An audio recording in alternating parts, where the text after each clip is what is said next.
Putin ने राष्ट्र को संबोधित करते हुए कहा कि यूक्रेन का नेटो में शामिल होना रूस की सुरक्षा के लिए एक बड़ा खतरा होगा। नेटो यानी नॉर्थ अटलांटिक ट्रीटी ऑर्गेनाइजेशन। रूस ने नेटो पर विस्तारवाद के आरोप लगातार लगाए हैं। इसे अपनी सुरक्षा के लिए वो खतरा मानता है। किस तरह से जो ये आरोप लगे हैं उसका इतिहास क्या है, ये इस ग्राफिक के जरिए समझिए। अमेरिकी विदेश मंत्री तब के जेम्स बेकर और पूर्व सोवियत लीडर मिखाइल गोर्बाचेव के बीच 1990 में एक समझौता हुआ था।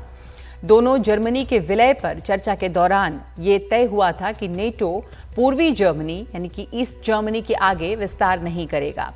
17 मई 1991 को ब्रसल्स में नेटो के सेक्रेटरी जनरल ने भी इस वादे को दोहराया, लेकिन नेटो ने विस्तार पूर्व की ओर रोका नहीं। आरोप है रूस का कि सोवियत यूनियन के बिखरने के बाद से भी नेटो 17 देशों से बढ़कर 30 तक पहुंच चुका है। इनमें से कई देश वॉर्सो संधि का हिस्सा थे। तो अपने संबोधन में पुतिन ने अमेरिका और नेटो पर गंभीर आरोप लगाए और कहा कि यूक्रेन कठपुतली की तरह चलने वाला अमेरिकी उपनिवेश है। अमेरिका और नेटो ने मिलकर यूक्रेन को युद्ध का मैदान बना दिया है। और इस वक्त हमारे साथ मौजूद हैं राकेश सूद, पूर्व राजनयिक। तो जो मौजूदा स्थिति है जिसमें रूस ने इन दोनों क्षेत्रों में अपनी सेना भेजी है, इसे पीस कीपिंग मिशन का नाम दिया है। ब्रिटेन ने कहा है कि यूक्रेन पर रूस का आक्रमण शुरू हो गया है। अमेरिकी विदेश मंत्री ब्लिंकन ने कहा है कि यूक्रेन को लेकर रूस की हरकत शर्मनाक है। इस बीच यूक्रेन के रक्षा मंत्री का भी कहना है कि व्लादिमीर पुतिन जो है वो सोवियत संघ का पुराना स्वरूप जो है उसे बहाल करने की कोशिश कर रहे हैं। ये जो स्थिति आज की है लुहांस्क और डोनेट्स्क के बाद में, आपको लग रहा है कि अभी एक बड़े युद्ध का जो खतरा बना हुआ था वो और गहरा गया है?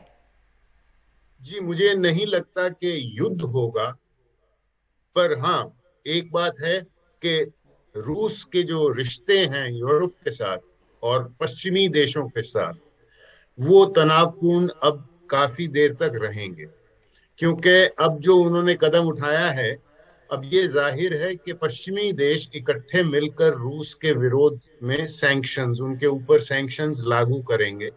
और उससे यह है कि रूस के जो आर्थिक रिश्ते हैं यूरोप के साथ, यानी जो वो निर्यात करते हैं गैस वगैरह, वो शायद नहीं कर पाएंगे। और इससे रूस का एक तरह से जो डिपेंडेंस है, जो उनको मुझे लगता है कि इससे एक राजनीतिक क्षेत्र में, एक अंतरराष्ट्रीय राजनीतिक क्षेत्र में रूस और चीन जो है वो ज्यादा नजदीक आएंगे। तो ये कई देशों के लिए, भारत के लिए भी अब ये एक नया माहौल पैदा करेगा। इस समय भारत के पास इस समय भारत के पास क्या विकल्प हैं? यूक्रेन संकट से जो इस समय एक वैश्विक परिस्थिति बन रही है, भारत के लिए ये संकट एक दुविधा की तरह है, क्योंकि ऐतिहासिक रूप से भारत यूक्रेन के मामले में रूस के साथ रहा है। अभी की वोटिंग में लगातार उसने एब्सटेन किया है। 2014 मार्च में रूस ने यूक्रेन के क्राइमिया को अपने में मिलाया था, तो भारत जो बोला था कम बोला था, पर जो बोला था वो रूस के पक्ष में था। इस समय भारत की दुविधा क्या है? इस समय भारत की दुविधा यह है कि एक तरफ भारत के रिश्ते चीन के साथ तनावपूर्ण है, और पर इसके साथ साथ हमारे रूस के साथ ऐतिहासिक रिश्ते हैं, और खासतौर पे सुरक्षा के क्षेत्र में अभी भी करीब 70%, 65% या 70% हमारा मिलिट्री हार्डवेयर जो है वो रूस से आता है। तो इसलिए अगर देखें कि रूस चीन के ज्यादा नजदीक आएगा, तो ये लाजमी बात है कि इससे हमको एक थोड़ी सी कठिनाई, अपने रिलेशनशिप, हमारे रिश्ते जो हैं उसको मैनेज करने में कुछ कठिनाई अवश्य होगी, जिसे अंग्रेजी में कहेंगे टाइट रोप वॉकिंग। तो थोड़ी टाइट रोप वॉकिंग करनी पड़ेगी। जी, और जब अमेरिका की तरफ से अब ये ऐलान हो गया है सैंक्शंस का, जैसा अमेरिका अक्सर करता है और पहले भी ये कहता आया और चेतावनी देता रहा कि सैंक्शंस लगेंगे, पर डोनेट्स्क और लुहांस्क इलाके जो जिनको गणतंत्र घोषित किया, पुतिन ने अपनी सेनाएं वहां भेजी पीस कीपिंग मिशन के तौर पे, अब उनके ऊपर प्रतिबंधों का ऐलान अमेरिका की तरफ से हुआ है। और बड़े प्रतिबंधों की भी आशंका जो है वो बनी हुई है। इसकी आर्थिक कीमत जो है वो यूरोप के लिए काफी रहेगी। फ्रांस और जर्मनी लगातार कूटनीति के जरिए इसका हल निकालने की कोशिश करते रहे हैं। आपको लग रहा है कि अब जो रिबेल टेरिटरीज के अगेंस्ट जो सैंक्शंस लगा है उसके बाद ये स्थिति कैसी बनेगी यहाँ पे, और यूरोप के लिए एक आर्थिक संकट खड़ा कर सकता है? फ्रांस और जर्मनी के जो राजनीतिक हल की जिसकी अभी आपने चर्चा की, वो हल ये था कि ये दो प्रांत हैं, लुहांस्क और डोनेट्स्क, इन एक फेडरल स्ट्रक्चर यूक्रेन के अंदर एक उनके संविधान का संशोधन किया जाए ताकि एक फेडरल किस्म का स्ट्रक्चर बने। इन दो प्रांतों को कुछ एक ऑटोनॉमी का जरिया दिया जाए, क्योंकि यहाँ की जो आबादी है वो ज्यादातर रूसी बोलती है और उनका धर्म जो है वो भी ईस्टर्न ऑर्थोडॉक्स चर्च यानी जो रूस का जो धर्म है वो उससे मेल खाता है। बाकी पश्चिमी यूक्रेन के अंदर जो धर्म है वो रोमन कैथोलिक है, जैसा पोलैंड में है, और वहाँ की आबादी जो है वो यूक्रेनियन जबान का ज्यादा प्रयोग करती है। पर अब ये है कि ये 4-5 साल से ये बात हो रही थी कि ये संविधान का संशोधन होगा, वो हो नहीं पाया। तो फ्रांस और जर्मनी इसी कोशिश में थे कि ये जो आपत्ति है अगर इसको टालना है तो किसी तरह अगर हम ये इनको थोड़ी सी ऑटोनॉमी मिल जाती है इन दो प्रांतों को, तो शायद ये नहीं होगा जो अभी हमने देखा कि आज हुआ है। जी, एक आखिरी सवाल। जर्मन चांसलर ओलाफ शोल्ज ने ये कहा है कि ये मिन्स्क समझौते को एक तरह से तोड़ना भी है, जो रूस ने जो अपनी सेनाएं भेजी हैं इन दो इलाकों में, क्योंकि उसका एक बिंदु इस समझौते का ये था कि वहां पे कोई भी फॉरेन आर्म्ड फॉर्मेशंस जो है वो नहीं रहेगा। पर रूस शायद ये कहता आया है हमेशा से कि वो इस कॉन्फ्लिक्ट में पार्टी नहीं है और ये इसकी शर्तों से बंधा हुआ नहीं है। तो क्या ये आपको लगता है कि मिन्स्क समझौते का भी एक तरह से बिट्रेयल है, और जो स्थिति अभी बनी है उसमें वहां पर तनाव तो बना ही रहेगा, और क्या लग रहा है कि आने वाले दिनों में वहां पर स्थिति हो सकती है? देखिए, मिन्स्क समझौते का एक बिंदु था कि वहां पर कोई बाहर के फोर्सेस नहीं आएंगे। दूसरा बिंदु ये भी था कि यूक्रेन के संविधान का संशोधन होगा। तो जब वो दूसरा बिंदु पिछले 5 साल से जब वो लागू नहीं हुआ तो फिर पहला बिंदु भी टूट गया है एक तरह से। तो यानी अब ये कह सकते हैं कि मिन्स्क समझौता जो है उसकी तो धज्जियां उड़ चुकी हैं। जी, और आने वाले दिनों में वहां पर स्थिति अभी गंभीर बनी रहेगी। अब डिप्लोमेटिक कोशिशें जो हैं, कूटनीतिक कोशिशें, वो अभी भी चल रही हैं। देखना हो क्या इसका कोई अभी भी उम्मीद है कि कोई राजनीतिक या कूटनीतिक हल निकल सकता है? मुझे लगता है कि अब ये जो सैंक्शन जो हैं जो एक तरह से आ गए हैं अब, तो अब ये कठिन होगा कि अब इसका हल निकले, क्योंकि अब पुतिन ने ये जो दो प्रांत थे इनको एक तरह से इंटीग्रेट कर लिया है। आज से करीब 1 सप्ताह पहले मंगलवार को मेरा ख्याल से 15 फरवरी को रूस की पार्लियामेंट ने एक प्रस्ताव पेश किया था, और वो यही था कि इन दो प्रांतों को रूस में मिला लिया जाए, जैसे 2014 में क्राइमिया को रूस में मिलाया गया था। और अब एक तरह से ये करने के बाद, क्योंकि ये एक संवैधानिक प्रस्ताव हो जाता है, इसको वापस लेना कठिन हो गया है। और इसलिए मुझे लगता है कि अब ये मिन्स्क का जो संधि जिसकी आप बात कर रहे हैं, मिन्स्क का जो एक एग्रीमेंट था, वो 2015 फरवरी में किया गया था, आज से 7 साल पहले। वो 7 साल से वो उसके किसी भी पहलू के ऊपर इम्प्लीमेंटेशन नहीं हो पाया है। तो अब लाजमी बात है कि वो एग्रीमेंट जो है वो आज की तारीख में मायने नहीं रखता। तो आगे दिनों में मैं देखता हूं कि तनाव लगाए हैं। अब अमेरिका ने जो प्रतिबंध लगाए हैं उसके बाद से कूटनीतिक हल इसका क्या निकल सकता है, इसके ऊपर भी सवाल या निशान है। धन्यवाद आपका एम्बेसडर राकेश सूद इस चर्चा के लिए। तो यह है इस समय यूक्रेन और रूस और उस पूरे इलाके की हालत, तनाव जो है वहां पर बना हुआ है।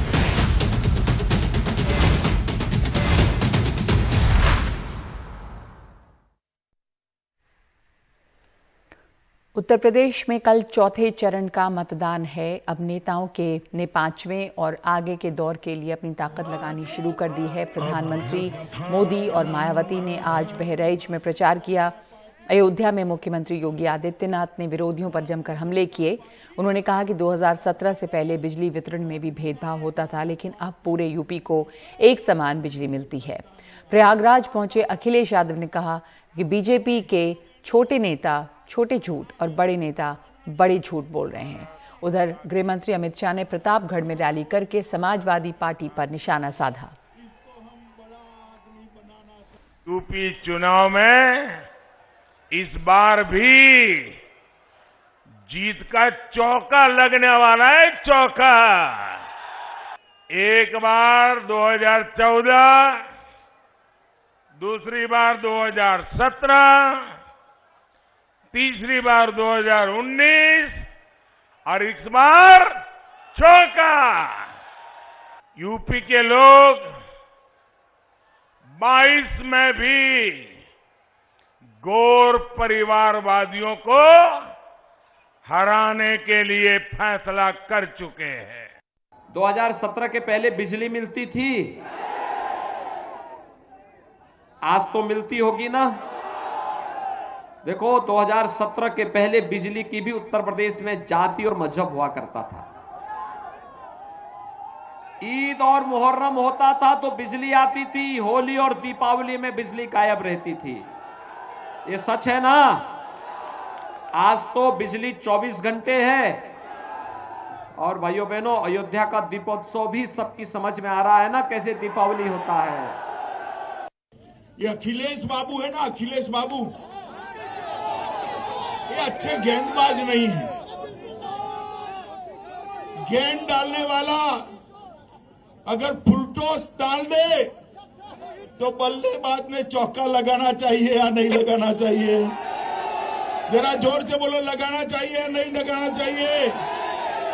14 में आपने भाजपा को जिताया ना, 17 में जिताया ना, 19 में जिताया ना, अब 22 में जिताकर बाउंड्री लगाने का काम करो भाई।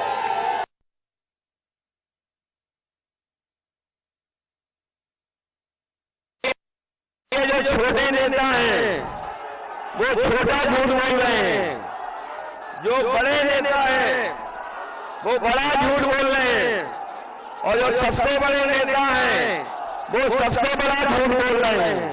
इन्होंने कहा किसान की आय दोगुनी हो जाएगी। बताओ हमारे किसान भाइयों किसी की आय दोगुनी हो गई तो बता दो। बताओ नौजवानों की परीक्षाएं रद्द हुई कि नहीं हुई? पेपर आउट हुए कि नहीं हुए? और ये बीएड टेट वाले लोग हैं, बताओ आपको संघर्ष करना पड़ा कि नहीं करना पड़ा?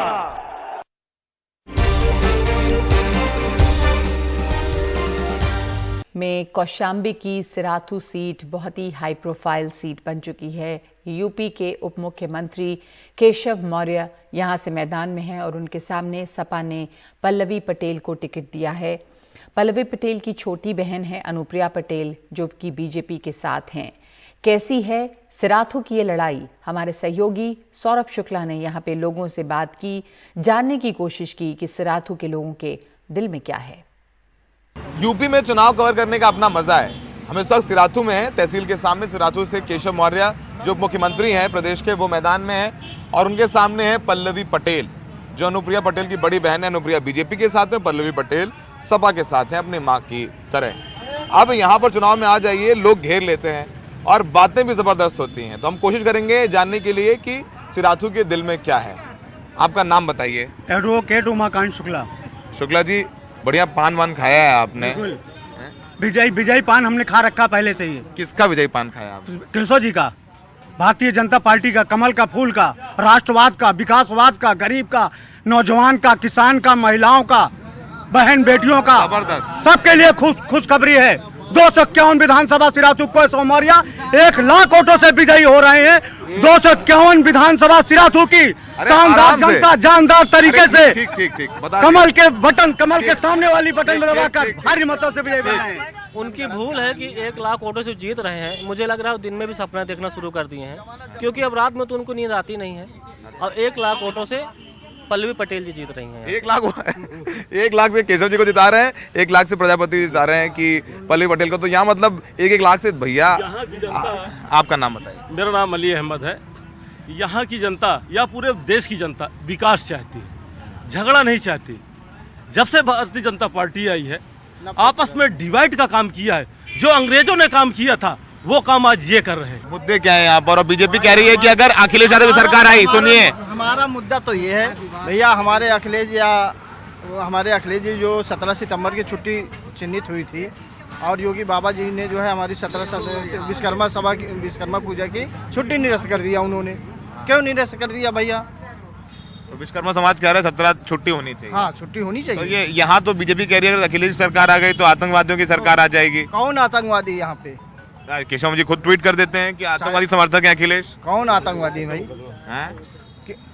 कौन आतंकवादी यहाँ पे? अखिलेश यादव को समर्थक बताते हैं, ऐसे बीजेपी कहते हैं। नहीं, ऐसा गलत है, ये उनकी सोच है। हिंदू खतरे में नहीं है ना, तनिक भी खतरे में नहीं है। हिंदू खतरे में है कि नहीं? बिल्कुल नहीं है भैया। आपका नाम बताइए। कमलेश सेडेकेट मेरा नाम है। आप समझ लीजिए, इस तरह से खेत चराया गया। यहाँ तक तो जो पहले चलती थी अंग्रेजों के जमाने से, मेरे गांव में सुजातपुर रेलवे स्टेशन पे संगम, उसको भी पूरी तरीके से बंद कर दिया। एक चप्पल पहनने वालों को हवाई जहाज से चला रहे थे। हाँ, बुलेट ट्रेन का सपना दिखाकर केंद्र में आए, राज्य में आए, और राम मंदिर के नाम पे वोट मांग रहे हैं। ये सिर्फ विकास के नाम पे वोट नहीं मांग रहे हैं, सिर्फ ये भगवान के नाम पे वोट मांग रहे हैं। भगवान सबके हैं, इनके अकेले भगवान नहीं है। 8-7 साल हो गए केशव मौर्य जी को यहाँ 2012 में विधायक बनाया गया था, उसके बाद आज तक सिराथू तहसील के अंदर घुसे नहीं है। लेकिन पल्लवी पटेल का इतना इनको दहाड़ दिया कि इनको मजबूरन अभी आना पड़ा सिराथू तहसील में। और सुनिए, तहसील के लिए केशव मौर्य डिप्टी सीएम रहते हुए एक रुपए नहीं दिया तहसील के लिए। शिक्षा चरम पे है, नौकरियां चरम पे है, विकास चरम पे है। इनको शुक्ला जी को मैं याद दिला देना चाहता हूँ, कल देश के गृह मंत्री श्री अमित शाह जी ने कहा कि मेरे उत्तर प्रदेश के नौजवानों, आप 12 पास करके जैसे ही इंटर में एडमिशन लेंगे मैं आपको लैपटॉप दिलवाऊंगा। जब हमारे गृह मंत्री, ये देश का हमारा दुर्भाग्य है कि ऐसे गृह मंत्री जिनको हाई स्कूल, इंटर और 12 कुछ जानकारी नहीं है। 5 किलो 10 किलो राशन की बात करते हैं। अरे 5 किलो 10 किलो में पढ़ाई करवा लेंगे, बच्चों की शिक्षा दिलवा लेंगे, बच्चों की। ठीक है, दे तो रहे, करवा लेंगे। अरे खास सुरक्षा भी है। अच्छा, आप आपका नाम बताइए। अरविंद कुमार एडवोकेट। अरविंद कुमार जी, केशव मौर्य जी उप मुख्यमंत्री हैं यहाँ से, पल्लवी पटेल टक्कर दे पा रही कि नहीं दे पा रही? पल्लवी पटेल बहुत बहुमत वोटों से जीतेंगे यहाँ। जैसे हम लोग केशव जी को जिताया था, यहाँ से डिप्टी सीएम बने थे, कोई विकास नहीं किया था। और हमारे छोटे छोटे बच्चे, नौजवान सब बेरोजगार हो गए और छोटे बच्चों की शिक्षा नहीं मिली जा रही है। वो उनका स्कूल बंद कर दिया गया, भविष्य खराब हो रहा है। जीतेगा मोदी, कोई नहीं चक्कर में, मत रहो चक्कर में, कोई नहीं है मोदी की टक्कर में। जीतेगा मोदी जी, जीतेंगे बस, और कोई नहीं जीतेगा। हर हर मोदी, हर हर मोदी, हर घर मोदी, हर हर मोदी, घर घर मोदी। हाँ, ये क्या कह रहे हैं आपके बारे में? इनकी नौकरी चली गई, जब तो परेशान नहीं है। आतंकवादी को लाना चाह रहे हैं, भूखे मरने लगे ना। ऑनलाइन विकास हो रहा है, तो विकास ही नहीं पता है। सियासी लड़ाई बड़ी दिलचस्प है। आपने सुना यहाँ पर आपस में ही ये लोग दोस्त भी हैं और इनके राजनीतिक विचार भी अलग अलग हैं। यही प्रजातंत्र की खूबसूरती है। तो यहाँ पर केशव मौर्य की राह आसान नहीं लगती है, लड़ाई पल्लवी पटेल से है उनकी, और ये होना भी चाहिए। राजनीति में संतुलन, लड़ाई होनी चाहिए ताकि संतुलन जो है वो बना रहे। तो सिराथू की दिल में क्या है, हमने जानने की कोशिश की, यहाँ से चर्चा की, लोग अपनी बात अच्छे से रखते हैं। सहयोगी विनीत कुमार पटेल और बाकर के साथ सौरभ शुक्ला, एनडीटीवी इंडिया। सिराथू के दिल में क्या है या उत्तर प्रदेश के दिल में क्या है, ये ज्यादा समझ में आ नहीं रहा। लेकिन क्योंकि लोग तमाम तरह की बातें करते हैं, अपने अपने कैंडिडेट्स को भारी मतों से जिता रहे हैं। ब्रेक के बाद एक पटाखा फैक्ट्री में हुए धमाके में 6 लोग जिंदा जले।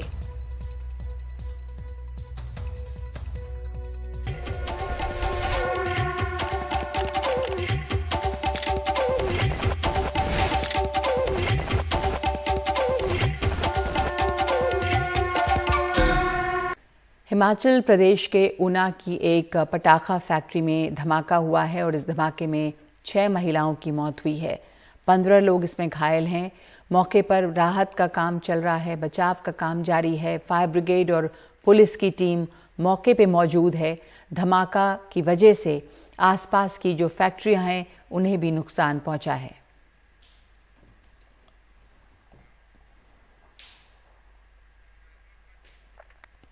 तो इस फैक्ट्री में हुए धमाके में 6 की मौत हुई है और इस समय बचाव और राहत का काम जारी है। 5 की बात में इस वक्त इतना ही। नमस्कार।